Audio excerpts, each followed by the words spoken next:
Dia tidak hanya punya dua itu saja. Karena kalau seandainya dia punya dua itu saja, keperluan jasmani dan keperluan jasmani dan naluri, maka kalau dia punya dua ini saja, dia tidak ada bedanya dengan hewan. Karena hewan juga punya dua ini. Anjing itu kalau seandainya dia takut, dia juga pasti lari. Kalau nggak lari, gigit. Gitu kan ya. Tupai ketika dia hidup, dia juga perlu makan dan juga perlu buang. Sama kayak manusia. Jadi kalau manusia cuma punya dua ini saja, dia nggak ada bedanya dengan hewan.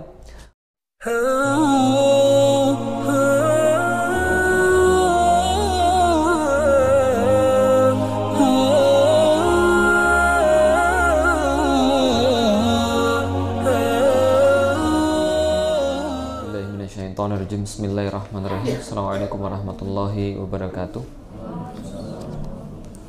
Alhamdulillahirabbil alamin. Shalatu wassalamu ala asrofil anbiya'i wal mursalin wa ala alihi wa sahbihi ajma'in. Asyhadu an la ilaha illallah, asyhadu anna Muhammadan abduhu wa rasuluhu la nabiyya ba'da. Wa qala Allah ta'ala fil kitabihil karim, a'udzubillahi minasyaitonir rajim. Bismillahirrahmanirrahim. Fala wa rabbika la yu'minuna hatta yuhaqqimuka fima shajara bainahum summa la yajidu fi anfusihim harajan mimma qadaita wa yusallimu taslima. Alhamdulillah, puji dan syukur senantiasa kita panjatkan pada Allah Subhanahu wa taala yang telah menurunkan ilmu bagi manusia, dan dengan ilmu itulah kita dapat beribadah dengan benar, kita dapat beribadah dengan seharusnya, dan dengan ilmu itulah mudah-mudahan kita bisa mengumpulkan pahala demi pahala, mengumpulkan kebaikan demi kebaikan sampai dengan Allah memanggil kita. Salat dan salam semoga tercurah dan terlimpahkan kepada baginda Nabi besar Muhammad sallallahu alaihi wasallam, yang menjadi penghulu daripada para ulama, yang menjadi contoh daripada kita, teladan daripada kita, dan beliau adalah kotanya ilmu, sumber ilmu, dan mudah-mudahan kita semua termasuk orang yang mendapatkan rizki daripada Allah berupa ilmu itu, karena Allah tidak mengangkat manusia kecuali dengan ilmu, dan dengan ilmu itulah Allah menjatuhkan manusia yang tidak memperhatikannya. Alhamdulillah, ikhwani wal akhwati fillah yang dirahmati Allah, kita sampai pada bab terakhir tentang pemikiran Islam dan problematika kontemporer. Jadi kita sudah mempelajari di Rosat fil Fikri Islam, itulah studi dasar pemikiran Islam, dan kita sampai pada bab bagaimana sih penerapan kemudian sistem Islam itu dalam masalah-masalah kekinian, dalam masalah-masalah terkini. Karena itulah disebut dengan masalah-masalah kontemporer atau masalah-masalah yang kekinian, gitu ya, artinya kontemporer. Pembaruan pemikiran Islam dalam rangka mengikuti perkembangan materi dan segala problematika kontemporer yang muncul dari perkembangan materi ini. Yang dibahas salah satunya adalah Arab dan Islam, Islam dan wanita, Islam dan peradaban barat, warisan kita, sikap Islam terhadap non-muslim, bank dan pembatasan keturunan serta pengaturannya. Insya Allah kita akan coba membahas beberapa kasus ini. Tentu ketika buku ini ditulis, ini adalah kasus-kasus yang terkini, yang termutaakhir. Tentu mungkin kalau sekarang berbeda, tapi setidaknya ini menjadi sebuah contoh kasus bagi kita bagaimana kita menerapkan pemikiran Islam itu dalam problematika yang terkini. Pendahuluan Islam hadir sebagaimana yang telah kami uraikan pada bab 3 untuk memberikan dan mengatur solusi bagi setiap problematika manusia tanpa memandang ras dan warna kulit. Artinya kita sudah tahu bahwa Islam itu turun sebagai sebuah aturan, turun sebagai sebuah solusi. Artinya kalau seandainya kita berbicara tentang Islam, maka kita berbicara tentang penyelesaian masalah. Kalau seandainya kita sudah menjadi seorang muslim tapi masalah kita nggak selesai, itu berarti antumnya yang salah, ya. Jadi artinya kalau kita melihat Islam itu kan memberikan solusi, ya, memberikan bagaimana cara untuk mengatur hidup kita dan memberikan bagaimana cara yang paling tepat untuk memenuhi keperluan kita. Artinya gini, kan kita sudah bahas bahwa manusia itu menjadi manusia ketika dia memiliki 3 hal. Dikatakan manusia apabila dia memiliki naluri keperluan naluri, lalu kemudian keperluan jasmani, dan dia memiliki akal, kan gitu. Artinya tidak dikatakan manusia kalau dia tidak memiliki ketiga hal itu. Misal kalau misalnya kita lihat pada manusia, saya memiliki keperluan jasmani, jelas. Saya perlu makan, saya perlu minum, saya perlu ke belakang, saya perlu untuk bernafas, saya perlu untuk kemudian ada sekresi internal, Itu adalah kemudian ciri-ciri makhluk hidup yang paling umum, bahwa saya punya keperluan jasmani. Selain punya keperluan jasmani, saya juga punya keperluan naluri. Saya perlu untuk dicintai, perlu untuk mencintai.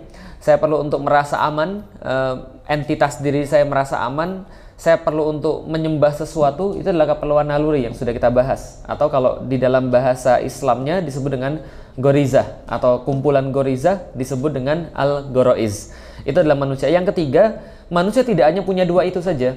Karena kalau seandainya dia punya dua itu saja, keperluan jasmani dan keperluan naluri, keperluan jasmani dan naluri, maka kalau dia punya dua ini saja, dia tidak ada bedanya dengan hewan.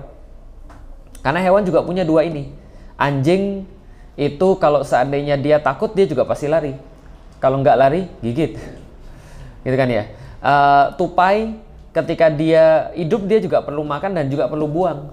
Sama kayak manusia. Jadi kalau manusia cuma punya dua ini saja, dia nggak ada bedanya dengan hewan. Maka apa yang membedakan dia dengan hewan? Yang membedakan adalah karena dia punya akal. Akal yang membedakan antara manusia dan hewan. Tapi coba lihat, dua yang saya sebutkan di awal, keperluan jasmani dan juga keinginan naluri, ini perlu pemenuhan. Ini perlu untuk diselesaikan, karena masalahnya pasti datang dari dua situ. Lihat aja masalah antum semuanya, mesti datang dari dua itu. Nggak bisa makan, punya masalah. Nggak nikah-nikah, masalah. Itu kan ya. Pengen nikah, masalah. Apalagi pengen untuk gambar orang, masalah. Kan itu kan ya. Antum digambar orang, antum pengen balas, masalah. Nggak ada masalah manusia kecuali dari dua itu. Catat baik-baik. Nggak ada masalah manusia kecuali dari dua itu. Keperluan jasmani, keinginan naluri. Itu saja. Nah, maka Islam datang itu untuk mengatur bagaimana cara untuk memenuhi naluri antum dengan benar. Memenuhi keperluan jasmani antum dengan benar. Antum punya masalah pengen makan, Islam mengatur bagaimana cari makan. Apa yang boleh dimakan, apa yang tidak boleh dimakan. Bagaimana cara cari duit untuk makan, makannya di mana, caranya gimana. Itu Islam mengatur. Islam mengatur bagaimana antum buang apa yang sudah antum makan. Gimana cara buangnya, di mana buangnya, bagaimana caranya. Itu juga diatur. Islam mengatur bagaimana cara mencari seorang istri. Atau bagaimana cara memilih seorang suami. Bagaimana kalau sudah jadi suami, bagaimana kalau sudah jadi istri, bagaimana kalau sudah punya anak. Ya, semua masalah-masalah itu diselesaikan oleh Islam. Bagaimana cara menghargai orang tua yang seharusnya. Bagaimana cara untuk membahagiakan orang tua. Bagaimana cara menyembah Allah. Itu kan semua masalah antum. Nah, masalah itu diselesaikan di dalam Islam. Maka ditegaskan lagi bahwa Islam datang adalah sebagaimana yang kita sudah bahas dalam bab ketiga, yaitu mengatur dan memberikan solusi. Artinya kalau seandainya antum itu hidup masih susah, tidak bisa menyelesaikan hidup antum sendiri, tidak bisa menyelesaikan masalah hidup antum sendiri, berarti antum belum menerapkan Islam. Sederhana itu. Saat saya punya masalah, saat apa? Ini saat istri saya belum mau untuk berkerudung. Nah, berarti antum pasti menyelisihi syariat. Lah kenapa? Berarti ketika antum masih muda, antum nyari istri bukan karena mau taat pada Allah. Betul atau betul? Oh, enggak Ustaz, saya tuh nyari istri tuh karena mau taat dengan Allah. Ya buktinya dia belum kerudungan.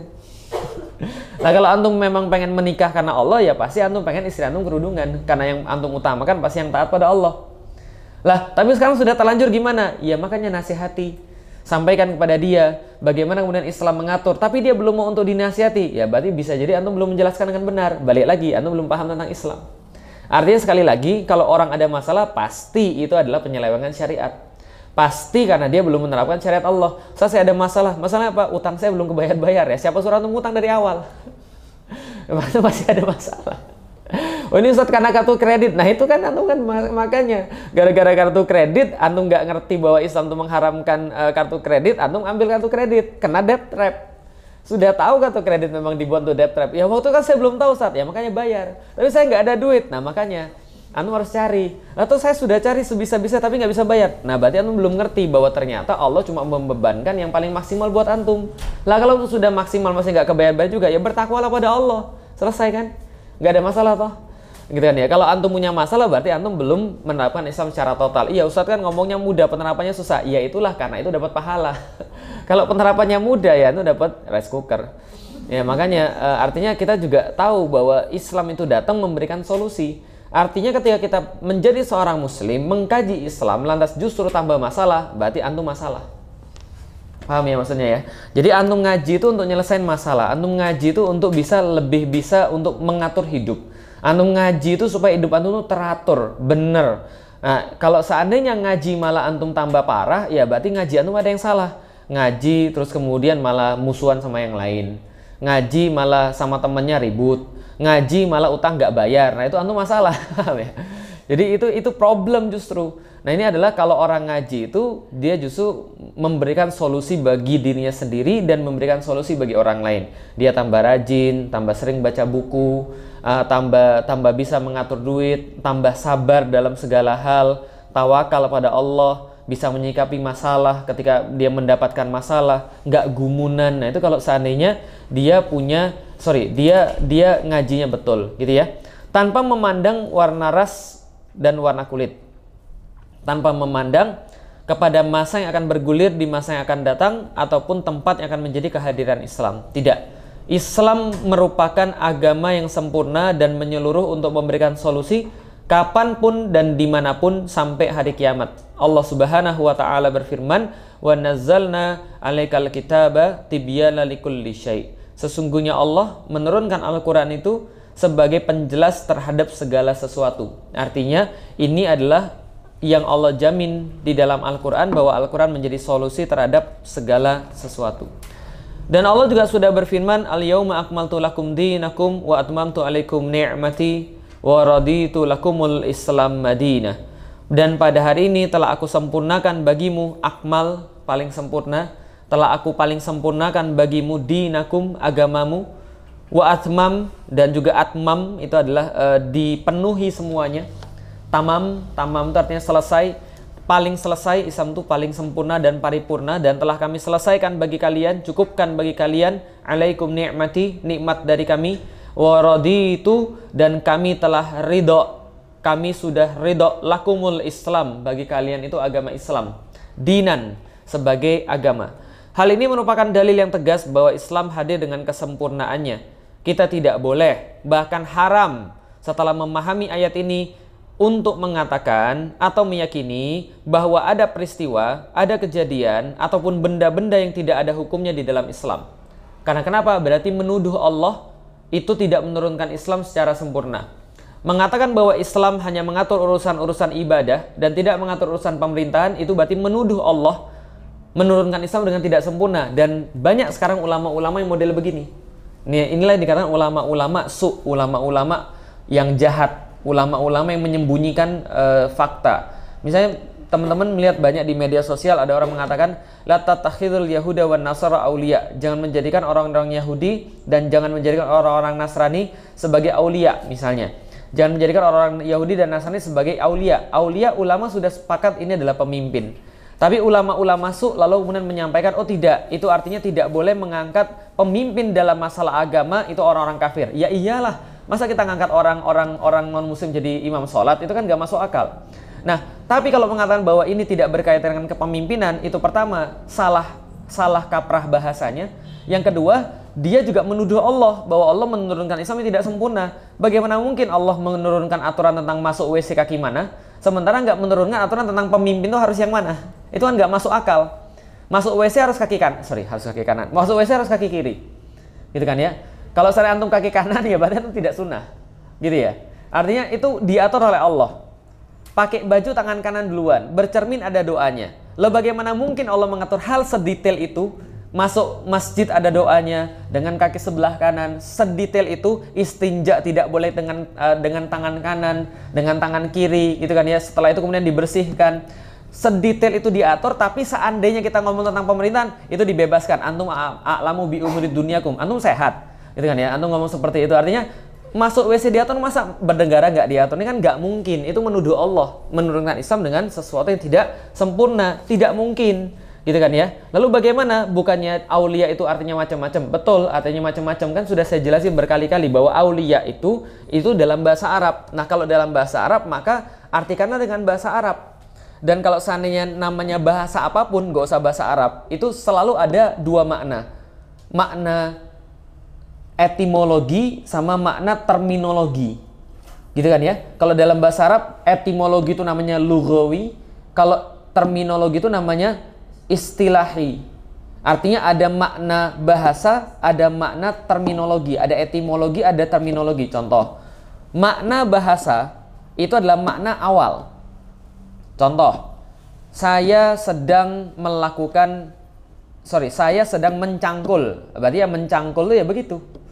Oh, kalau enggak jangan mencangkul deh. Saya sedang mengebor. Nah, berarti makna awal mengebor itu apa?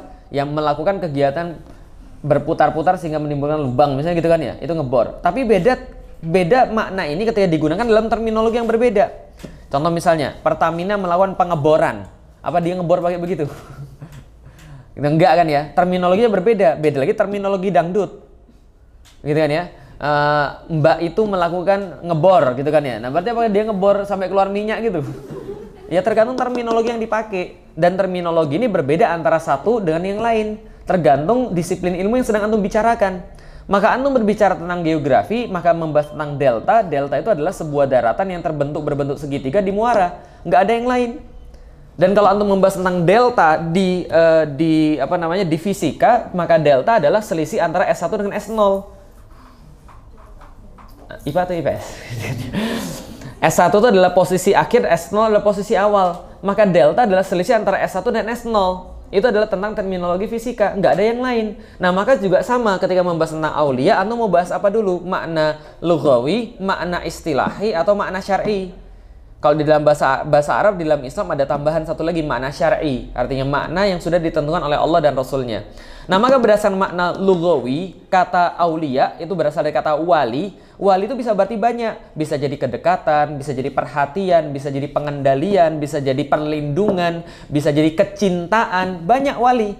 Lah, makanya kita lihat dalam term ayat itu dipakai untuk apa? Wala tattakhidul yahudu wan nasara auliya ba'duhum auliya'u ba'din. Maka itu sudah jelas auliya di situ artinya bukan teman dekat, bukan perlindungan, bukan juga perhatian, bukan juga kedekatan, tapi di situ artinya adalah penguasaan, pengaturan, kepemimpinan, jelas. Maka itu tidak boleh dipakai yang lain.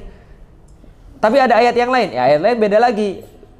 Misalnya contoh, wala tatakhidu bitonatan min dunikum. Jangan kalian ambil bitonah selain kalian. Nah, di situ baru berarti teman dekat. Berarti jangan sampai kita mengambil teman dekat orang Yahudi, orang Nasrani, sehingga kita mempercayakan rahasia-rahasia kita pada mereka, kita ketergantung pada mereka, sehingga mereka bisa mengendalikan kita. Itu nggak boleh. Nah, itu pembahasannya lain lagi.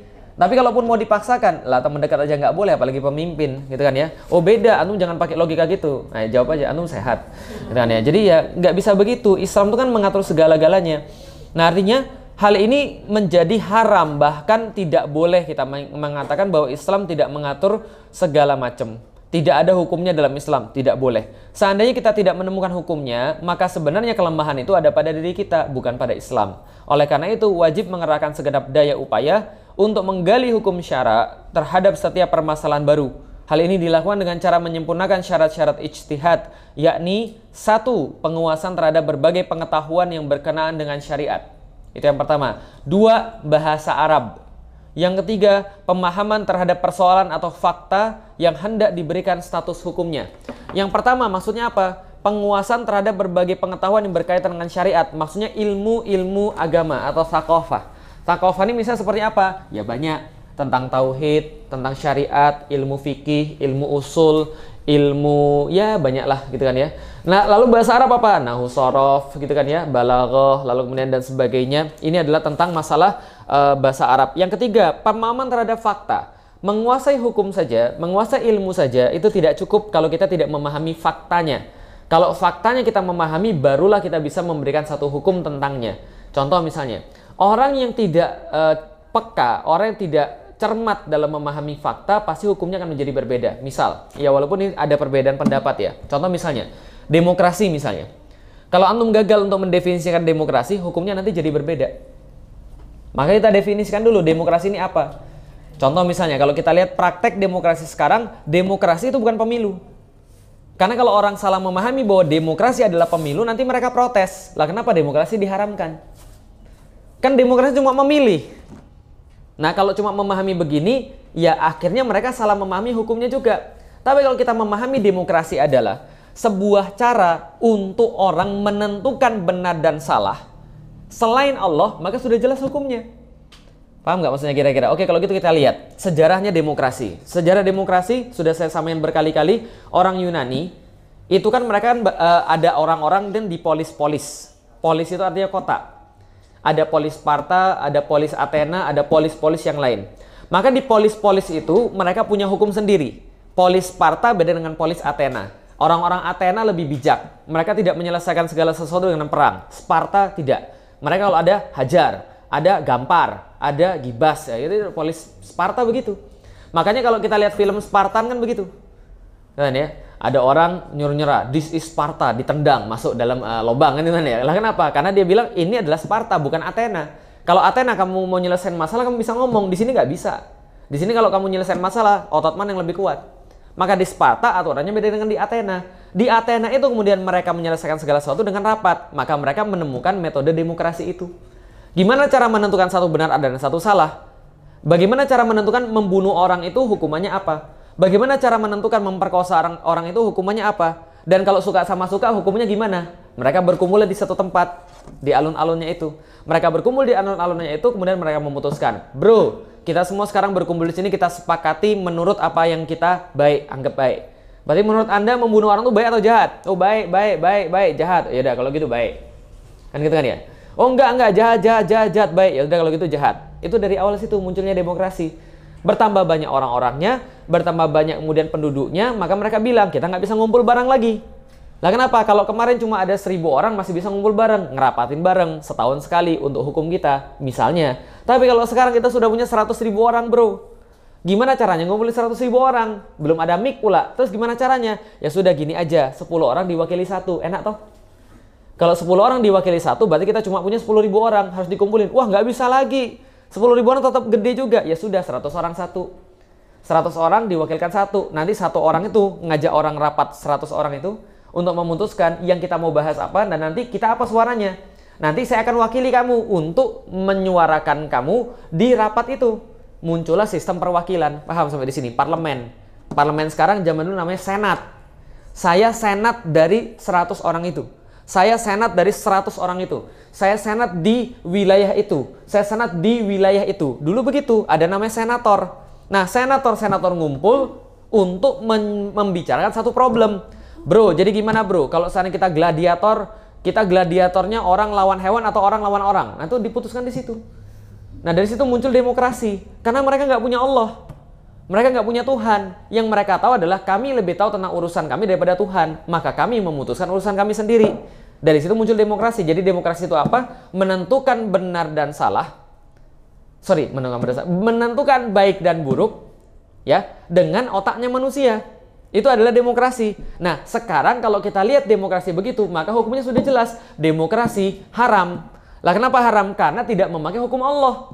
Sedangkan Allah katakan, "Famalam yahkum bima anzalallahu faulaika humul kafirun fasikun zalimun." Siapa yang tidak menentukan hukum berdasarkan hukum-hukum Allah, maka dia fasik, zalim, kafir. Persis kayak sekarang. Riba halal atau haram? Haram bagi Allah. Bagi orang Indonesia, riba halal atau haram? Boleh. Lah kenapa? Diputuskannya begitu. Lah makanya Ustadz, antum harus masuk ke dalam parlemen Ustadz, biar antum bisa voting. Masalahnya bukan itu. Masalahnya adalah kita menghukumi satu hukum boleh atau tidak. Permasalahan untuk memperjuangkan beda lagi hukumnya. Paham sampai di sini? Oke, jadi gini kira-kira. Nih, maksudnya begini, supaya lebih sederhana. Genteng bocor, itu masalah nggak? Masalah, jelas ya. Untuk memperbaiki genteng, itu orang punya cara masing-masing. Ada orang yang bilang, bro, kita tampung dulu aja, supaya nggak basah. Embernya kita tampung dulu, nanti kita naik ke atas. Ada orang yang bilang, enggak bro, naik atas saja langsung. Ada orang yang bilang, yaudah kita pergi nonton aja. Kira-kira yang mana yang solusi? Nah, terserah. Yang jelas, cara untuk memperbaiki genteng adalah ya masing-masing. Tapi hukum genteng bocor itu baik atau buruk, itu sudah jelas hukumnya. Paham nggak kira maksudnya? Sekarang tidak diterapkan hukum Islam. Perjuangan untuk menerapkan hukum Islam, itu orang berbagai cara boleh. Tapi hukum tidak diterapkan hukum Islam, itu haram, selesai. Paham nggak kira saya? Jadi itu tidak boleh dibuat menjadi sesuatu yang bayang-bayang atau dibuat sesuatu yang samar, tidak boleh. Hukumnya jelas, perkara untuk memperjuangkan, nah itu kita saling menghargai. Gitu ya. Demokrasi juga sama. Seandainya kita definisikan demokrasi adalah membuat hukum selain hukum Allah, maka tidak boleh. Tapi kadang-kadang ketika saya ketemu memang nggak jarang ulama-ulama yang punya definisi demokrasi berbeda. Bagi mereka demokrasi hanyalah sebuah sistem pemerintahan biasa yang kalau orangnya baik jadi baik, jahat jadi jahat, nggak ada beda dengan syuro. Nah, kalau sudah kemudian nyampenya tidak ada bedanya dengan syuro, maka demokrasi menjadi sebuah wasilah, Paham nggak sampai di sini? Kalau salah definisi, salah hukum. Lah, demokrasi itu kayak syuro aja. Kalau yang syuro orang-orangnya benar, jadinya benar. Kalau syuronya orang-orang yang nggak benar, jadinya nggak benar. Nah, dari situ hukumnya menjadi boleh. Karena salah mendefinisikan faktanya. Paham nggak kira-kira saya? Oke, contoh misalnya, yang hidup di dua alam itu tidak boleh dimakan misalnya. Kalau ada misalnya yang seperti itu ya. Hidup dua alam tidak boleh dimakan. Kodok kalau gitu hidup dua alam atau tidak? Dua alam, berarti tidak boleh dimakan. Gitu kan ya. Itu kaidah ya, bukan hadis ya. Itu kaidah. Contoh lagi, kepiting. Ayo loh. Dua alam atau tidak? Hati-hati loh. Salah mendefinisikan fakta, salah hukum. Kepiting? Yakin? Yakin antum kepiting hidup di dua alam? Kepiting gimana kira-kira? Kepiting tuh nggak hidup di dua alam. Kepiting tuh nggak hidup di dua alam, maka dia boleh dimakan. Kalau yuyu ya tergantung dia hidup di dua alam atau tidak. Nah kalau kodok dia hidup di dua alam, dia berpindah alam, jelas. Tapi kalau kepiting dia nggak dari awal nggak hidup di dua alam, paham nggak itu maksud saya? Dia nggak apa bahasanya? Metamorfosis. Metamorfosis ya? Bukan metamorfosis, ini apa namanya? Iya kan metamorfosis ya? Yang dari dari kecebong terus kemudian naik itu loh. Lah antum kira terus kalau kepiting ada kecebongnya gitu? Ya dari dulu kepitingnya begitu, gitu kan ya. Maka salah menghukumi fakta, menghukumi hukumnya salah juga. Nah sama seperti kemudian contoh parfum misalnya. Ada yang bilang halal, ada yang bilang haram. Ya tergantung antum memaknai faktanya seperti apa. Kalau dia memaknai faktanya, oh parfum itu haram. Lah kenapa? Karena dia mengandung alkohol. Kalau parfum ada alkoholnya ya. Nah kalau alkohol itu tidak boleh dipakai, tapi ada orang berpendapat berbeda. Oh faktanya tidak begitu. Faktanya memang betul parfum ada alkoholnya, tapi pas disemprot alkohol cuma carrier saja. Alkoholnya nguap, parfumnya nempel. Paham nggak kira saya? Ada perbedaan lagi? Ada. Karena perbedaan memahami fakta. Nah maka mengetahui fakta ini hukumnya menjadi penting. Ya kalau gitu pendapatnya yang mana Ustaz yang paling kuat ya? Kalau saya sih tidak pakai yang pakai alkohol. Jelas gitu kan ya. Lu banyak yang nggak pakai alkohol kok antum mau pakai yang pakai alkohol gitu kan ya. Nah, ada penguasaan terhadap pengetahuan atau ilmu itu jelas, bahasa Arab jelas, dan pemahaman terhadap fakta ini pun sangat penting. Karena kalau salah memahami fakta akan salah untuk menghukumi sesuatu. Jelas ya? Nah, aneka ragam problematika kontemporer dan pandangan terhadap Islam. Satu, Islam dan dunia Arab. Allah telah mengutus Muhammad SAW kepada umat manusia seluruhnya. Allah Subhanahu wa ta'ala berfirman, "Qul ya ayyuhan nas inni rasulullahi ilaikum jami'a." Katakanlah, hai manusia, sesungguhnya ini aku Rasulullah. Aku adalah Rasulullah. Ilaikum. Ilaikum kepada kalian. Kalian siapa? Jami'a, seluruh manusia. Jelas ya? Berarti Allah itu mengatakan di dalam Al-Quran untuk memerintahkan kepada Rasulullah SAW mengatakan bahwa aku adalah Rasul untuk seluruh manusia. Berbeda dengan Nabi Isa yang kemudian diutus cuma untuk Bani Israel misalnya. Kalau Rasulullah tidak, untuk seluruh manusia. Allah telah memilih beliau dari kalangan bangsa Arab dan beliau memulai dakwanya di negeri Arab. Bukan negeri Saudi ya, jelas ya. Jadi Arab ya. Negeri Arab, bangsa Arab. Dan kemudian Allah Subhanahu wa ta'ala berfirman, huwallazi ba'atha fil ummiyina rasulam minhum. Allah sesungguhnya dia telah mengutus di dalam umatnya, untuk kepada umatnya, rasulam minhum, utusan atau rasul daripada golongan mereka. Yatlu alaihim ayatihi wa yuzakkihim wa yuallimuhumul kitab. Dan Allah itu sudah untuk kemudian membacakan padanya ayat-ayatnya dan juga mensucikannya, lalu kemudian mengajarkan kepada mereka Alkitab, yaitu adalah Al-Quran, wal hikmah, dan juga hikmah as-sunnah. Wa in kanu min qablu lafi dolalim mubin. Dan sesungguhnya mereka sebelumnya telah benar-benar ada dalam kesesatan yang nyata sebelum datangnya Rasulullah SAW dengan Islam. Dan Allah telah menurunkan Al-Quran kepada beliau dengan bahasa Arab. Itu juga sudah sangat jelas di dalam Al-Quran, diulangi berkali-kali. Inna ja'alnahu Qur'anan Arabiyyan. Sesungguhnya kami itu telah menjadikan kepadanya Muhammad itu Quran dalam bahasa Arab. Ya, Qur'anan Arabiyyan la'allakum ta'qilun. Supaya kalian berfikir dan memahami Al-Quran itu. Al-Quran adalah mukjizat bagi beliau SAW. Kemujizatan Al-Quran berupa pengungkapan isinya dalam bahasa Arab baik secara lafaz ataupun gaya bahasa, sehingga bahasa Arab menjadi elemen penting bagi Al-Quran yang tidak boleh dipisahkan. Jelas ya? Jadi kalau antum merasa muslim, itu antum harus belajar bahasa Arab. Karena kalau antum tidak mempelajari bahasa Arab, antum tidak akan bisa memahami Islam. Lah tapi saya sudah belajar tapi nggak pintar-pintar, itu urusan lain. Ya yang penting belajarnya, yang wajib tuh belajar bukan pintarnya. Ya tapi kalau antum belajar nggak pintar-pintar ya keterlaluan itu kan. Dapat dikatakan bahwa Al-Quran tidak akan eksis kecuali bersama dengan bahasa Arab. Kita sendiri misalnya melakukan peribadatan dengan menggunakan bahasa Arab, sholat tidak akan sah kecuali dengan bahasa Arab. Seandainya Al-Quran diterjemahkan diganti ke dalam bahasa lain, maka dia tidak lagi dianggap sebagai Al-Quran. Loh kok kenapa bisa begitu? Kan sudah ada definisinya. Definisi Al-Quran kan sudah jelas ya, adalah kitab yang diturunkan kepada Nabi Muhammad dari Allah melalui perantaraan Jibril, yang membaca satu hurufnya mendapatkan pahala. Berarti hurufnya dalam bahasa apa? Arab. Karena Rasul mengatakan membaca satu huruf dalam Al-Quran itu mendapatkan satu pahala, dan satu pahala diganjar dengan 10 kebaikan. Lalu aku tidak mengatakan alif lam mim adalah satu huruf, akan tapi alif satu huruf, lam satu huruf, mim satu huruf. Hadis riwayat Muslim sudah jelas bahwa yang dimaksud dengan bahasa Quran adalah bahasa Arab. Berarti alif lam mim itu bahasa Arab, bukan bahasa Indonesia kan, gitu kan ya. Jelas ya. Nah berarti kalau Al-Quran diganti dalam bahasa Indonesia, ya tidak bisa mendapatkan pahala.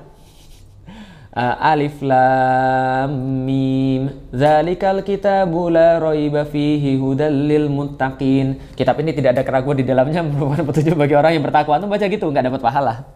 Paham ya? Kalau antum baca alif lam mim zalikal kitabu dan seterusnya dapat pahala. Gitu kan ya. Tapi kalau baca ya bahasa Indonesia ya nggak dapat pahala. Makanya bacanya dalam bahasa Arab, gitu kan ya. Kalau nggak ngerti artinya tetap dapat pahala. Daripada antum baca artinya tapi nggak baca Arabnya, nggak dapat pahala. Dapat pahalanya dapat pahala belajar, tapi nggak dapat pahala baca Quran.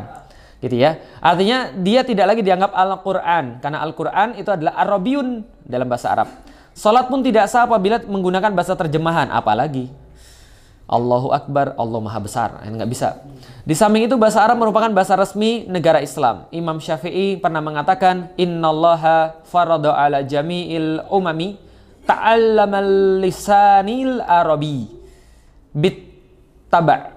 Sesungguhnya Allah Subhanahu wa taala, ini kata Imam Syafi'i ya, mewajibkan seluruh umat manusia atau umat muslim khususnya ta'allamal lisani arabi, untuk mempelajari bahasa Arab. Berarti kalau antum tidak mempelajari, antum mazhabnya mazhab apa antum? Mazhab Hanafi nggak ngerti, mazhab Maliki bukan, mazhab Ahmad bin Hambal jauh, ngakunya Syafi'i tapi nggak belajar bahasa Arab, gitu kan ya. Itu salah. Harus belajar bahasa Arab. Nah, kemudian ini adalah diwajibkan oleh Allah pada seluruh umat manusia untuk mempelajari bahasa Arab bittaba, untuk kemudian senantiasa limukhotobat tahum bil Qur'ani wa taqayyudu bihi, agar mereka bisa memahaminya Al-Quran dan juga beramal sesuai dengan Al-Quran. Proses ijtihad juga tidak dapat dilakukan kecuali dengan bahasa Arab, sebab nas-nas atau teks syara diambil dari Al-Quran atau Al-Hadis. Lafaz dan gaya bahasanya menggunakan bahasa Arab. Selain itu makna-makna yang dikandung oleh nas-nas dan makna-makna yang ditujukan oleh nas, baik makna majazi, hakiki maupun mantuk dan mafhum, tidak mungkin bisa dipahami kecuali dengan bahasa Arab. Majazi itu apa? Kiasan. Hakiki itu apa? Yang langsung bisa diambil. Mantuk itu apa? Mantuk itu adalah sesuatu yang lawannya mafhum. Mafhum itu sesuatu yang bisa diambil setelah kesimpulan atau makna dibalik satu ayat. Mantuk ya berarti yang langsung bisa dipahami setelah kita langsung baca itu. Dengan demikian, hubungan antara Islam dan dunia Arab dan bahasa Arab tidak mungkin dipisahkan. Hubungannya sangat kuat dan tidak bisa dipisahkan. Pemisahan potensi Arab dengan Islam pada masa Bani Utsmaniyah telah menyebabkan melemahnya negara Islam yang disusul dengan kehancurannya. Sudah saya bilang bahwa bapaknya Muhammad Al-Fatih, namanya Murad II, itu ahli bahasa Arab. Dia menerjemahkan banyak buku bahasa Arab ke dalam negerinya. Kalau saya nggak salah, dia menerjemahkan Sahih Bukhari. Sahih Bukhari itu diterjemahkan Sultan Murad II. Anaknya Muhammad Al-Fatih itu juga jago bahasa Arab, bisa berbahasa Arab. Tapi setelah Muhammad Al-Fatih ini kemudian memimpin, dia tidak memperhatikan itu. Ya, jadi ada kelemahannya juga beliau. Beliau tidak memperhatikan bahasa Arab. Ditulis oleh Syekh Abdul Qadim Zalum bahwa ketika masa keemasan Islam, ketika masa Muhammad Al-Fatih sampai Sulaiman Al-Qanuni, cicitnya itu, Muhammad Al-Fatih punya anak namanya Bayazid II, Bayazid II punya anak namanya Selim, Selim punya anak namanya Sulaiman. Sulaiman itu adalah cicitnya Muhammad Al-Fatih. Kalau Al-Fatih Sultan ke-7, dia Sultan ke-10. Nah, selama Sultan ke-7 sampai Sultan ke-10 itu Islam sangat jaya-jayanya. Mencapai kekuasaan tertinggi dan terbesar dan terluas ketika masanya Sulaiman Al-Qanuni. Tapi selama masa itu mereka tidak memperhatikan bahasa Arab. Sehingga kejatuhannya dimulai ketika tidak diperhatikan bahasa Arab. Lah kenapa? Lah tidak bisa memahami Islam. Disusul dengan kehancurannya. Nah, maka semua ini disebabkan karena potensi Arab merupakan unsur yang sangat penting dan mendasar bagi Islam. Bahasa Arabnya itu ya. Lah kenapa? Karena Al-Quran bahasa Arab. Dan karena orang-orang Arab dengan bahasa mereka merupakan komunitas yang paling mampu dalam memahami Islam dengan pemahaman yang benar, yang terpancar dari kesadaran mereka akan kemukjizatan Al-Quran. Artinya tidak mungkin memahami Al-Quran kecuali bahwa itu dengan bahasa Arab. Dan bahasa Arab itu yang paling mengerti siapa? Ya tentu orang Arab. Tentu orang Arab yang paham tentang bahasanya. Karena bahasa itu ya tergantung orang yang memahami. Contoh misalnya, saya orang Palembang dan orang Palembang itu banyak terpengaruh dengan bahasa Jawa. Lah kenapa? Ya karena pernah menjadi bagiannya. Gitu kan ya. Jadi bahasa Jawa misalnya contoh, Melayu sama Jawa, kambang misalnya. Itu orang Palembang ngerti yang namanya kambang, tapi orang Jawa belum tentu ngerti namanya kambang. Ada nggak ya orang Jawa di sini? Tahu apa arti kambang? Kambang nggak tahu? Ngambang bukan? Itu ngambang beda dengan kambang. Tahu kambang? Kambang itu kayak sebuah, kalau bahasa Sundanya situ. Nah, kira-kira gitulah. Jadi tempat air yang ketutup bukan danau, situ. Susah juga ngomongnya situ tuh apa itu kan ya kayak gitu lebih lah pokoknya. Jadi itu ada di Palembang namanya kambang iwa. Kalau iwa tahu? Tahu ikan. Nah, kambang iwa namanya kambang iwa. Tapi kambangnya belum tentu orang-orang Jawa tahu. Tapi ketika saya nanyain kambang pada orang-orang yang biasanya orang-orang zaman dulu yang biasanya nembang gitu kan ya, mereka ngerti oh kambang itu adalah bahasa Jawa Kromo Inggil. Nah, artinya hanya orang tertentu yang memahami kambang. Nah, artinya apa? Sama kayak bahasa Arab. Kadang-kadang ada bahasa-bahasa yang hanya difahami oleh penduduk-penduduk tertentu. Ketika Al-Quran itu turun, hanya beberapa orang yang memahami itu. Nah, ketika turun dalam kondisi apa? Nah, itu dipahami. Maka jilbab itu dipahami dalam bahasa Arab. Bukan dipahami dengan terjemahan Depak, paham? Kan ya, jilbab terjemahan Depak apa gitu kan ya? Kita juga nggak ngerti. Kerudung, terjemahan Depak gitu kan ya. Khimar, terjemahan Depak, kerudung, tudung. Ujung-ujungnya jadi kayak sekarang. Makanya muncul kemarin ada tokoh-tokoh di Indonesia yang tokoh terkenal mengatakan kerudung itu nggak usah kayak Arab. Lah kenapa? Karena di selempangnya juga namanya kerudung. Dari mana hukumnya? Lah karena itu bahasa Arab tidak boleh difahami kecuali dengan bahasa Arab. Maka ketika dikatakan yadribna bi khumurihinna ala juyubihinna, sudah jelas. Yadrib itu artinya menutupkan, bi khumurihinna dengan khimarnya, ala juyub terhadap bukaan dadanya. Nah, maka juyub itu dapat dari mana? Nah, juyub itu kalau diartikan dalam bahasa Indonesia itu dadanya nggak pas. Jadi menutupi dadanya nggak pas. Juyub itu dalam bahasa Arab adalah bukaan di atas dada. Jadi kalau saya punya begini, ini juyub nih begini, ini juyub saya nih. Jadi juyub itu adalah batasan baju dengan apa yang terbuka. Tapi zaman dulu yang namanya cewek, ya juyubnya begini. Paham ya? Karena kalau zaman dulu kan nggak ada tailor, nggak ada konveksi. Namanya baju gimana? Kayak karung, kemudian dijahit, terus kemudian dibolongin kan gitu kan ya? Jadilah baju, dipakainya jadi kayak karung. Kalau nggak percaya coba search di internet bajunya Fatimah, itu ada di Topkapi. Akmi udah lihat ya. Nah itu kan baju kayak karung. Lah kenapa ya? Zaman dulu ya juyub tuh begitu. Jadi juyubnya bukaannya besar. Maka menutup kerudung tuh sampai batas juyub, sampai batas bukaan dada pas masa itu. Oh sekarang juyubnya segini Ustadz, kalau gitu kita pakai sini. Kan masa itu sudah dibilang. Syariatnya kan di masa itu juyubnya segitu ya tutuplah sampai dada. Selesai. Nah kalau sudah itu berarti sudah sah. Kalau belum begitu berarti belum sah. Lalu kemudian Ummu Alilah pakailah kemudian setelah pakai kerudung pakailah kemudian coat, jaket karena kedinginan. Lalu dibilang enggak menutupi dada. Lah itulah kadang-kadang orang itu kan ya enggak memahami bahasa Arab. Kalau sudah nutup juyupnya selesai. Setelah itu antum mau pakai karung lagi, antum mau pakai kemudian selimut, antum mau pakai apa, terserah antum. Gitu kan ya. Yang penting kerudungnya sudah menutupi juyup. Maka Imam Ibnu Katsir berbeda pandangan dengan Imam Ibnu Hazm tentang masalah juyup itu. Kalau Imam Ibnu Katsir mengatakan bahwa kerudungnya dipakai di dalam, baru kemudian jilbab. Karena bagi beliau jilbab itu seperti selimut. Sebagaimana orang-orang Ansor dulu ketika mendengarkan ayat tentang jilbab, mereka langsung mengambil gorden-gorden mereka lalu kemudian menutupi seluruh badannya. Lalu keluar seperti gagak. Tahu ya? Antum bayangin aja gorden terus antum kemudian selimutin, nah begitu. Nah, jadi kerudungnya di bawah terus pakai jilbab. Jadi jilbabnya menurut Ibnu Abbas itu adalah seluruhnya dari atas sampai ke bawah. Kalau misalnya antum pernah lihat pakainya orang Iran namanya cadur, ya gitulah kira-kira jilbab menurut Ibnu Abbas. Ya, terlepas Syiah benar atau tidaknya itu terserah nanti bahasan lain ya, dan sudah saya bahas. Tapi yang saya maksud adalah maksudnya adalah itu adalah jilbab menurut Ibnu Abbas. Jilbab menurut Ibnu Hazm beda lagi. Seperti apa? Seperti baju kurung yang kita pakai sekarang pendapatnya. Seperti orang-orang yang zaman dulu pahami juga bahwa jilbab adalah baju kurung, baju yang longgar seperti terowongan yang kemudian punya tangan dan kemudian punya bagian badannya. Itu jelas. Jadi itu bahasa Arab. Kalau nggak memahami itu, ya mustahil memahami hukum Islam. Gitu ya. Proses ijtihad juga tidak dapat dilakukan selain mengambil itu, dan itu adalah bahasa Arab. Selain itu makna-makna yang dikandung oleh nas-nas dan makna-makna yang ditunjukkan oleh nas semuanya adalah bahasa Arab. Dengan demikian hubungannya sangat jelas. Pemisian itu tidak boleh dilakukan karena itu adalah mukjizatnya Al-Quran terletak pada bahasanya. Rasulullah telah menjelaskan kedudukan mulia yang dimiliki orang Arab disebabkan beliau dipilih dan diangkat sebagai rasul dari kalangan mereka. Beliau bersabda, "Innallaha astafa min bani Kinanah Quraisyan." Sesungguhnya Allah telah mengangkat daripada Bani Kinanah, itu adalah yang paling mulia di antara mereka orang-orang Quraisy. Jadi di antara Bani Kinanah, yang paling mulia di antaranya adalah orang Quraisy. Wastofa min Quraisyin Bani Hashim. Dan telah mengangkat di antara orang-orang Quraisy, yaitu adalah Bani Hashim. Wastofani min Bani Hashim. Dan telah mengangkatku di atas Bani Hashim. Artinya Rasulullah itu adalah yang termulia di antara yang mulia, yang paling mulia. Jadi andaikan seandainya di Arab itu yang paling mulia adalah Bani Kinanah, Bani Kinanah ini yang paling mulia adalah orang-orang Quraisy.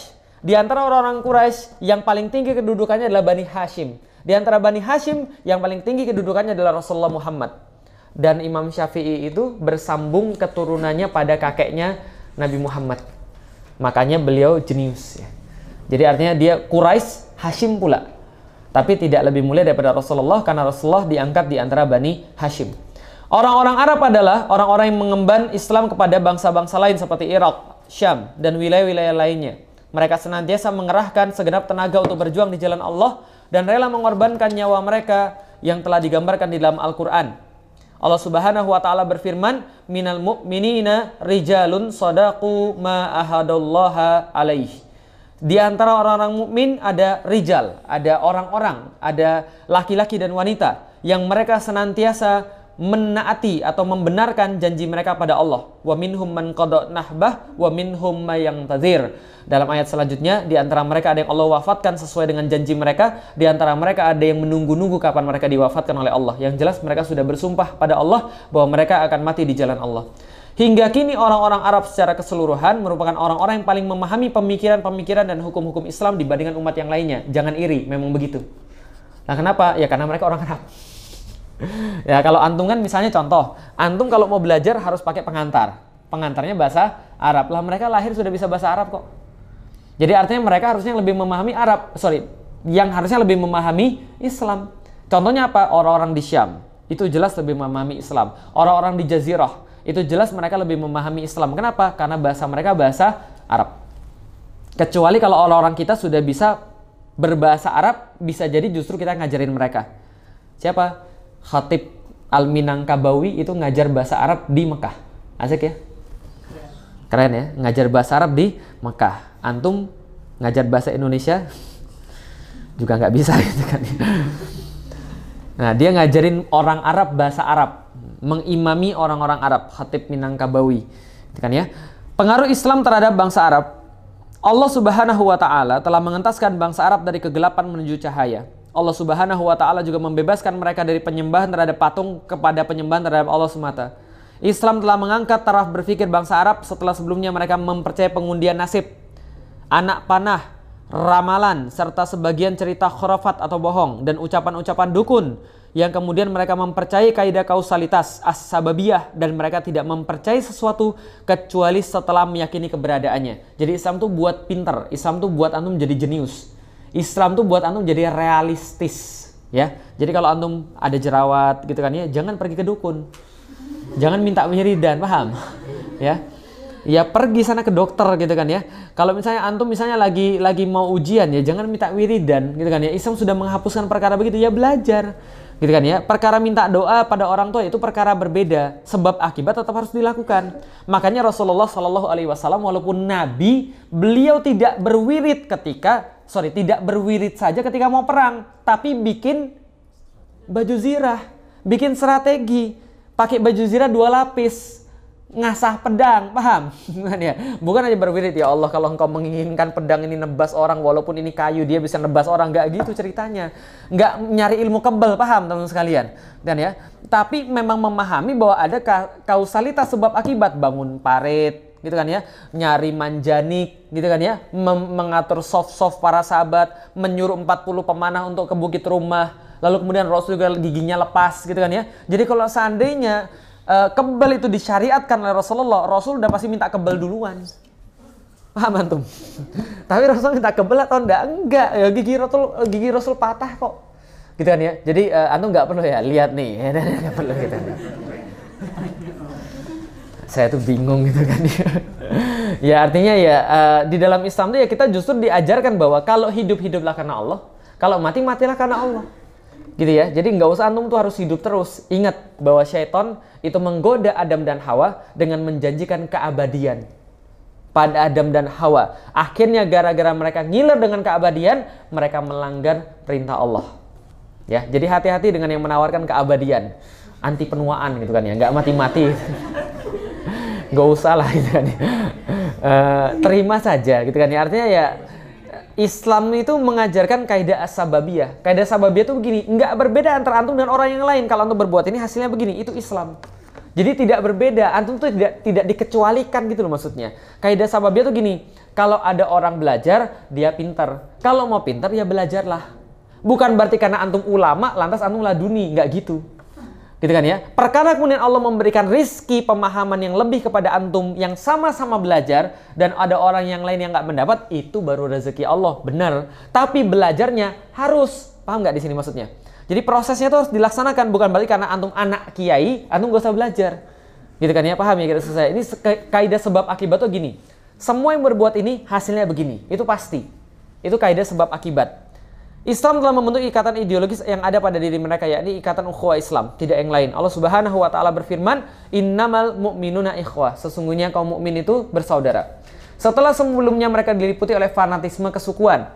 Sebelumnya mereka terpecah belah menjadi berbagai kabilah dan tidak diperhitungkan sama sekali oleh bangsa-bangsa yang lain. Tak lama kemudian mereka menjelma menjadi umat yang satu dan kuat. Umat yang mampu menggentarkan siapapun yang ada di dekat mereka. Berikutnya mereka berhasil menegakkan sebuah negara yang menjadi saingan 2 negara tetangganya yang besar, yakni Persia dan Romawi. Mereka terus berusaha menaklukkan kedua negara adidaya itu. Akhirnya keduanya berhasil ditaklukkan dalam hanya satu waktu kurang dari 30 tahun sejak didirikannya negara tersebut. Islam berdiri kapan? 1 Hijriah, bagus. Masehnya? 622. 30 tahun setelah Rasul wafat. Kalau Rasul wafat itu sekitar 30 tahun setelah didirikannya negara, 622, berarti 30 tahun kemudian 652. Qadisiyah itu takluk, peperangan Qadisiyah itu terjadi 651 selesai. 651 Persia habis. 7,2 juta kilometer persegi masuk dalam wilayah Islam. Itu terjadi 30 tahun setelah berdirinya negara Islam atau Daulah Madinah. Wilayahnya bertambah berapa? 7,2 juta kilometer persegi. Indonesia 69 tahun merdeka. Wilayahnya bertambah atau berkurang? Berkurang. Itu contoh negara nggak serius, paham ya? Kalau negara serius itu nambahnya nggak main-main, 7,4 juta kilometer persegi. Tapi apakah Romawi takluk 651? Tidak. Romawi takluk baru 1453. Sedangkan 651 itu takluk cuma beberapa wilayah saja sampai wilayah daerah Antakya yang sekarang masuk dalam wilayahnya Turki. Kota Antiok, Aleppo itu sudah takluk ketika zaman itu. Siapa yang naklukin? Khalid bin Walid. Jadi satu orang itu menaklukkan dua wilayah ya, Persia dan Syam itu dihabisi sama satu orang, Khalid bin Walid. Ketika Khalid kemudian disuruh menaklukkan pertama Persia, dia habisin semua. Ketika itu ditransfer dari Persia ke Romawi, beliau mengatakan, bagus. Nah, kenapa? Karena Romawi atau Syam itu dulu tempat bermain saya ketika waktu kecil. Nah, gitu. Jadi antum main-main kemana-mana gitu, nanti kalau disuruh menaklukkan sudah bisa gitu ya. Karena tempat mainnya di situ. Islam telah menjaga bahasa mereka, yakni bahasa Al-Quran, yang penjaganya telah dijamin oleh Allah Subhanahu wa Ta'ala. Bahasa yang dijadikan sebagai bahasa resmi negara adalah bahasa Arab. Padahal sebelumnya bahasa tersebut hanyalah merupakan bahasa khusus untuk orang Arab saja. Akhirnya bahasa Arab digunakan sebagai bahasa internasional yang dipakai oleh umat Islam mulai dari Persia, India, dan lain-lain dalam berbagai bidang ilmu dan penulisan berbagai buku. Jadi gini, ada yang nanya secara hikmah. Ya, secara hikmah, kenapa bahasa Arab itu dijadikan sebagai bahasa Islam? Secara hikmah, kenapa nggak bahasa Indonesia saja? Atau kenapa nggak bahasa Jawa atau bahasa Sunda saja? Jawabannya begini, ini secara hikmah ya. Secara hikmah ya, maksudnya bukan secara syar'i ya. Kalau secara syar'i itu urusan Allah, sudah jelas. Bahwa Allah memilih bahasa Arab, Rasulullah Muhammad dari orang Arab, itu haknya Allah.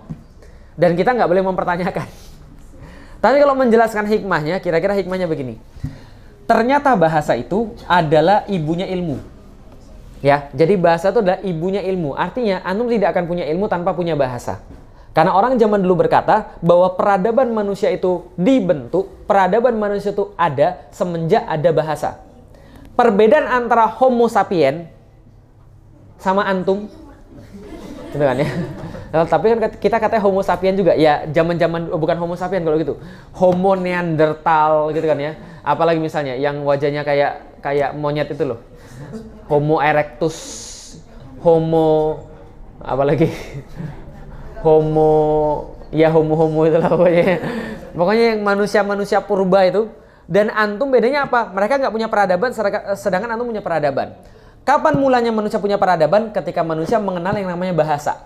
Makanya ada lukisan di gua itu kan ya, ada bahasa paku, bahasa apa aja. Pokoknya ketika manusia punya bahasa, di situ mereka punya ilmu. Lah kenapa bisa begitu? Ilmu adalah emaknya bahasa. Kalau belum ada bahasa berarti belum ada ilmu. Makanya zaman dulu orang-orang selalu bertanya-tanya, kita punya bahasa dulu baru punya ilmu atau kita punya ilmu baru punya bahasa? Yang mana duluan? Nggak tahu. Yang jelas ilmu ada bahasa, ada ilmu. Jelas ya? Lah kenapa bisa begitu? Karena kalau orang tidak punya bahasa, dia tidak bisa untuk mengelola ilmu, tidak bisa untuk menyimpan ilmu, dan tidak bisa untuk mentransfer ilmu. Maka di dalam Al-Quran, coba lihat, bagaimana Allah memuliakan Adam dibandingkan dengan malaikat. Wa 'allama Adamal asma'a kullaha. Dan Allah mengajarkan pada Adam apa? Nama benda-benda, bahasa. Ilmu yang pertama kali diajarkan pada Allah, pada Adam adalah mengajarkan nama benda-benda. Ini namanya ini namanya. Nah, setelah Adam tahu nama benda-benda baru bisa mikir. Karena kalau tidak ada tahu nama benda-benda nggak bisa mikir, bahasa. Nah, maka kemudian bahasa ini penting sekali. Karena kalau tidak bisa bahasa, ya sudah tidak bisa segala-galanya. Nah, maka Islam telah menjaga untuk kemudian mengembangkan bahasa. Loh, kok misalnya bahasa Arab? Jadi gini, karena bahasa itu adalah sumber pengembangan ilmu, maka bahasa itu menjadi syarat untuk ilmu itu bisa berkembang atau tidak. Atau bisa cepat berkembang atau tidak. Oke, kalau gitu kita lihat. Ternyata menurut para menurut para ilmuwan bahasa, ada bahasa yang cocok untuk pengembangan ilmu, ada bahasa yang tidak cocok untuk pengembangan ilmu. Contoh, bahasa Indonesia, cocok atau tidak? Cocok atau tidak? Ternyata bahasa Indonesia itu cuma punya kosakata 70.000 biji. Kalau dihitung. Artinya sangat terbatas sekali. Dan untuk dikelola itu sulit sekali. Dengan 70.000 itu. Inggris 150.000. Paham ya? Inggris punya 150, kita punya 70.000. Artinya secara awal bahasa, dia punya bahasa lebih banyak daripada kita.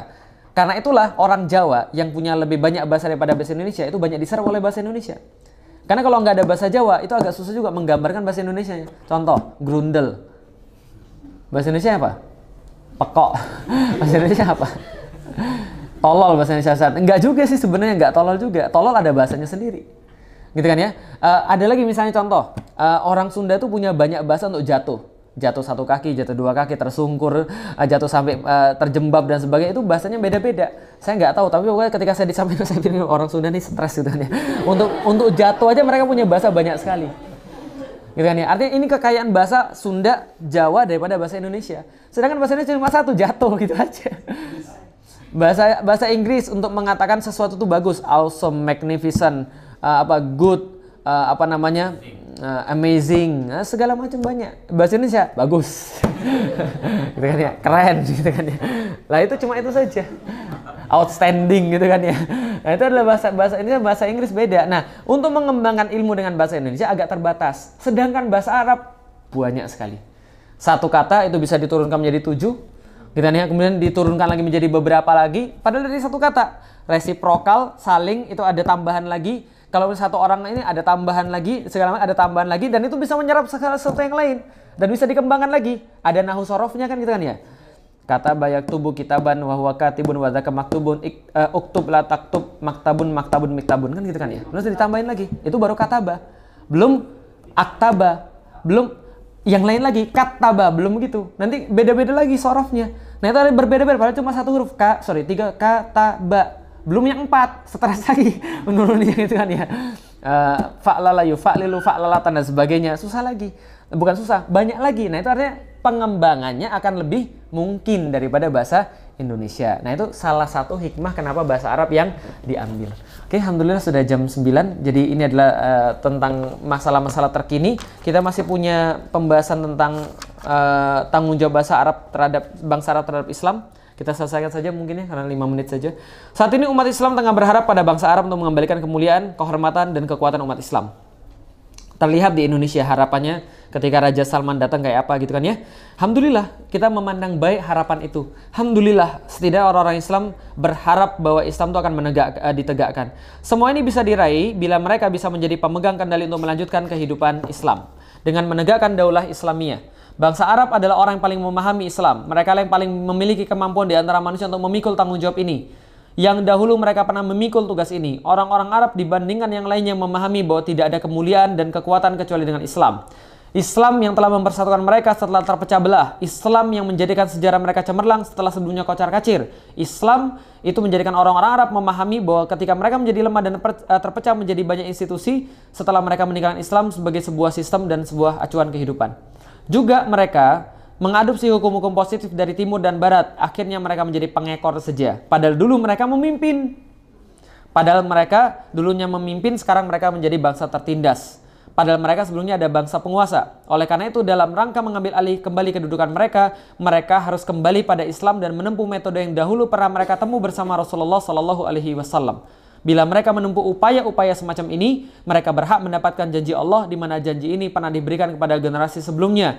Allah Subhanahu wa taala berfirman, "Wa'adallahu ladzina amanu minkum wa amilus shalihat la yastakhlifannahum fil ardi kama stakhlafal ladzina min qablihim wa la yumakkinanna lahum dinahum alladzi tadallahum wa la yubaddilannahum min ba'di khaufihim amna." Jelas sekali inilah janji Allah kepada mereka yang beriman pada Allah. Jadi gini, maksudnya adalah orang Arab itu punya tanggung jawab yang lebih besar daripada antum. Karena mereka orang Arab. Maka saya katakan, kita itu tidak pernah membenci Raja Salman. Yang kita minta adalah karena kita berharap pada dia, lantas kita menyeru. Bro, kamu tuh lebih punya kekuasaan. Kamu tuh lebih punya chance. Kamu tuh lebih punya tanggung jawab daripada kami. Kenapa? Karena kami orang Islam, tapi bukan orang Arab. Kami harus pelajari bahasa Arab. Kamu nggak perlu. Kamu dulu ngeliat seperti itu terjadi kayak apa? Masih ada sisa-sisanya di tempatmu. Dan kamu tuh tempat ngumpul orang Islam. Maka kalau seandainya ada orang yang paling bertanggung jawab untuk menegakkan kembali Islam, kamulah orangnya. Kan gitu. Justru karena berharap. Orang berharap tuh kan kalau seandainya ada sesuatu yang dilihat nggak benar kan malah lebih sakit. Betul begitu? Antum berharap pada orang tua antum. Sedangkan orang tua antum justru marahin antum. Kira-kira gimana? Sudah tidak ada harapan lagi gitu kan ya. Bahkan orang tua saya saja tidak suka dengan saya kan ya. Kan gitu. Artinya kalau orang lain yang ngebully antum oke-oke aja. Tapi kalau sudah orang tua antum ngebully antum stres. Paham kita saya? Berarti kekecewaan kita terhadap misalnya contoh. Misalnya terhadap Raja Salman yang sampai sekarang tidak menerapkan Islam secara kafah. Bukan berarti kita tidak menghargai kebaikan dia. Kita hargai kebaikan dia. Apapun yang dilakukan untuk Islam. Tapi yang kita harapkan adalah harusnya dia bisa lebih baik daripada itu. Contoh misalnya. Bro, sampai sekarang Syria itu habis. dibombardir, gitu kan ya. Sampai sekarang Myanmar itu, gitu kan ya, etnis Rohingya itu dibunuhi sampai sekarang. Pertanyaannya, kalau antum bisa apa? Bisa nulis, itu doang. Terus antum bisa apa? Nyumbang. Itu aja antum nyumbangnya dikit. Terus antum bisa apa? Gitu kan? Antum nggak bisa apa-apa. Antum kan bukan Rainbow. Kalau antum Rainbow juga saya rasa juga belum tentu antum bisa untuk menguasai Suriah atau Myanmar gitu kan ya. Nggak bisa, tapi kepala negara bisa. Seandainya kalau misalnya antum kepala negara, bisa jadi antum punya banyak pertimbangan. Tapi setidaknya, kalau antum kepala negara, antum punya tanggung jawab lebih besar daripada seorang Felix yang cuma bisa nulis dan ngomong. Daripada antum nulis dan ngomong doang, yang Mbok ya lakukan sesuatu gitu loh. Loh, saya tuh melakukan sesuai kapasitas saya, bro. Gitu kan ya, kapasitasnya Cicak itu merayap diem-diem. Jelas ya, antum nggak bisa nyuruh Cicak main komputer. Jadi hacker, paham ya maksud saya? Ya kapasitasnya merayap diem-diem. Lah sedangkan kapasitas antum ya beda dengan kapasitas Cicak, kapasitas penguasa beda dengan kapasitas rakyat. Maka kadang-kadang tuh ya, kadang-kadang pendukungnya penista agama memang keterlaluan ya. Kita bilang, oh gimana sih? Katanya nggak banjir lagi, terus banjir. Orang terus bilang, daripada lu cuma bisa ngomong belum bisa berbuat apa-apa, mendingan dia yang kerja. Lah dia gubernurnya bro, bukan gue. Dengan ya paham gitu maksud saya. Kenapa jadi gue yang disalahin gitu kan ya? Ya kadang-kadang memang nggak pakai logika ya orang-orang kayak gitu ya. Ya wajar aja lah. Kadang-kadang kita kesel gitu kan ya. Tapi kadang-kadang kita kesel tuh ya begitulah. Ya bagaimana mungkin antum bisa mengatakan bahwa apa yang antum lakukan ya antum bukan, kan antum gubernurnya bukan saya gitu kan ya. Itu ya kira-kira ceritanya. Wallahu a'lam bishawab, ini bisa kita sampaikan. Besok nanti kita akan masuk dalam perkara Islam dan wanita. Mudah-mudahan kita lebih memahami bagaimana wanita diposisikan di dalam Islam. Wallahu a'lam bishawab. Assalamualaikum warahmatullahi wabarakatuh.